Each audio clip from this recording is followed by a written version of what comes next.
Hello everyone. आज का ये जो वीडियो है एक ग्रेट फाइटर के ऊपर आज का वीडियो है। बैंक पेंशनर्स के लिए वो बहुत ज़ोर से फाइट किए हैं। पूरा जी जिगर लगा के दिन रात अपना पूरा लगा के बैंक पेंशनर्स के लिए फाइट करते जा रहे हैं। और उन्हीं का जो कोशिश है उसी के वजह से आज स्टेट बैंक का जो लोगों को 40% पेंशन मिल रहा था उनको अभी 50% पेंशन मिल रहा है। तो ये इनके बारे में आज का वीडियो में हम देखेंगे। वो कौन है? None other than mister Umesh Sharma ji. वो दी जान से कोर्ट में हर डेट में अटेंड करते हैं। उनका जो एक्चुअल स्टोरी क्या क्या वो सफ़र किए हैं, क्या है डिटेल उनके जो लिख के दिए हैं, उसी से आप देखेंगे कि आप क्या क्या स्ट्रगल वो नहीं किए हैं। ये इतने दिन तक वो एक भी डेट मिस नहीं किए हैं कोर्ट में, दिल्ली हाई कोर्ट में जाके अटेंड करते रहे हैं। तो चलिए उनके बारे में देखेंगे। बैंक पेंशनर्स मस्ट वॉच, ये आप मस्ट जानना चाहिए, आपको सभी को जानना चाहिए कि पेंशनर्स के लिए वो कितना कंट्रीब्यूट किया है। My court battle, the truth nobody told you, real experience of mister Umesh Sharma, fight for right, courtroom experience, important lessons, justice for pensioners, pensioners के लिए जस्टिस के लिए फाइट किए हैं, ट्रू स्टोरी। चलिए देखते हैं क्या लिखे हैं उमेश शर्मा जी, क्या बताए हैं। ये देखिए, post from Umesh Sharma ji. If we include number of hearing since case was filed by Federation of State Bank of India Pensioners Association, the tally comes to 123। Total hearing देखिए, जब से शुरू हुआ अभी तक 123 बार हियरिंग का डेट हो चुका है। On 3 occasions Supreme SC issued direction to Delhi High Court to conclude the case in 6 months' time during 2017, 2019 and 2022. Yet the case continues। होने के बावजूद केस अभी तक कंटिन्यू कर रहा है। लेकिन एक बात है, उसमें 40% से 50% हो गया है, लेकिन वो प्रोस्पेक्टिव डेट से दिए हैं। रेट्रोस्पेक्टिव डेट के लिए अभी केस और चल रहा है।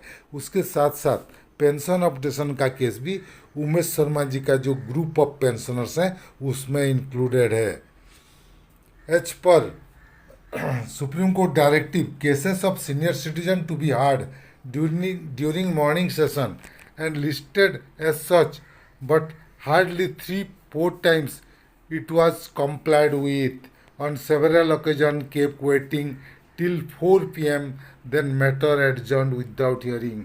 आप समझ सकते हैं कैसा लगता होगा। सुबह से आप जाएंगे हियरिंग के लिए, वेट करेंगे करेंगे और 4 बजे आपको पता लगता है कि आपका केस एडजर्न हो गया, हियरिंग होगा ही नहीं। तो कितना डिसअपॉइंटमेंट होगा। एक दो बार नहीं, ये 123 times. Condition inside the court premises are not litigant friendly. जो फाइल किए हैं केस उनके लिए फ्रेंडली नहीं है। Entire seat in the corridor are served for advocates. जितना भी सीट है सब एडवोकेट ही ऑक्यूपाई करके रखते हैं। Sometimes you are accommodated, otherwise had to stand or sit on stairs. कभी कभार मिल जाते हैं सीट, अदरवाइज स्टेयर में, सीढ़ी में बैठते हैं, नहीं तो खड़ा रहते हैं। तो सुबह से शाम तक खड़ा रहना आप सोच सकते हैं। एक बार नहीं, एक दो दिन के लिए नहीं है, इतना सालों से। There are canteens inside the premises but are not open for us. मतलब जो पिटिशनर्स के लिए फाइल किए हैं केस उनके लिए ओपन नहीं है, वो ओनली फॉर उनका इंटरनल एडवोकेट, उनका स्टाफ, कोर्ट स्टाफ, उनके लिए है। For a cup of tea we have to walk down half a kilometre, where no sitting arrangement but have to stand under the shadow of tree.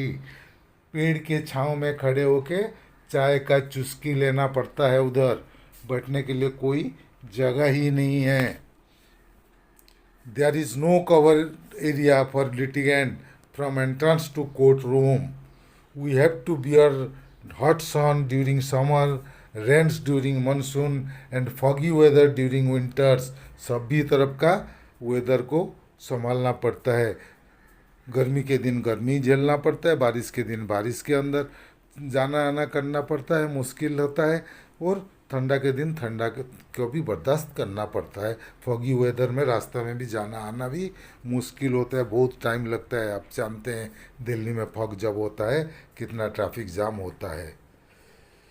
It is very painful experience and many a times felt like withdrawing, but for commitment to late PPRs are I am continuing. वो बोल रहे हैं बहुत time ऐसे लगता है कि चलो छोड़ देते हैं और नहीं होगा बर्दाश्त, लेकिन उनको फिर याद आता है उनका जो गुरुजी हैं जो ये केस को स्टार्ट किए थे पीपीआर जी, वो बोले नहीं उनके लिए इनजस्टिस हो जाएगा, मैं छोड़ूंगा तो उनके लिए मुझे फाइट करना ही पड़ेगा, तो इसलिए वो फिर केस को कंटिन्यू कर रखते हैं. I am continuing. Courts are paradise for counsels and torture house for litigant.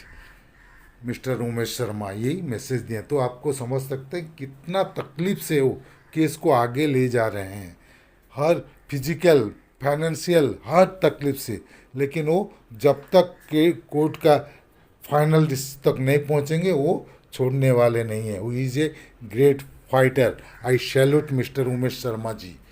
चलिए ये था आज का वीडियो, जो भी इन्फॉर्मेशन था मैं आप तक पहुंचा दिया. अगर आपको हमारा वीडियो पसंद आया तो प्लीज़ इसको लाइक कीजिए, शेयर कीजिए. आपका कुछ मतामत है तो कमेंट सेक्शन में ज़रूर दीजिएगा.